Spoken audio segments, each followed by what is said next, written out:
Welcome to the Virtual DJ Getting Started series. In this video, we're going to show you the basic operation of Virtual DJ, which includes navigating the different sections of the skin, how to locate, load, and play a track, and how to use the crossfader to mix in another track. So, let's get started. Now, when you first open Virtual DJ, you'll be presented with our welcome skin. Now, this screen, or skin as we like to call it, is a slimmed down version of our regular skin, and it's designed to help you get up and mixing quickly with some of the more advanced features hidden in order to not distract you from the basics.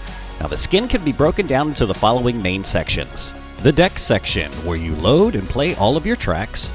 The mixer section, where you can mix your tracks together from the different decks. The browser section, where you can browse your computer to locate tracks to load into the decks. And finally, the top waveform section, which shows you a visual representation of the audio that is playing in each deck. Let's go ahead and load a track that we want to hear. Now, in the browser section, use the left side folder browser to browse the different locations on your computer. Now, as shown here, clicking on the local music folder will display various locations from your hard drive, including your local music folder, your local video folder, any external hard drives that might be connected, your desktop area, and special folders like iTunes playlists if you have those applications installed. Now, I have a couple of folders of music stored in my local music folder, so let's browse to that folder by clicking on Music. Now, clicking on any of those subfolders will display its contents in the center file list window, and Virtual DJ will also add these files into its search database. Once you have found a track that you want to play, you can load it up in a deck using a few different methods. The easiest method is to double-click on the track, and Virtual DJ will then load it into a non-playing deck.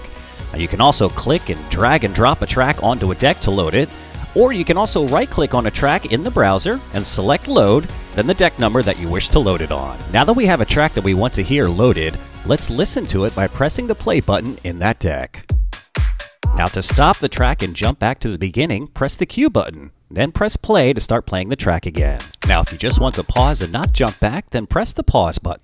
Now that we know how these buttons work, let's get ready for our first mix by finding another track and loading it into the other deck.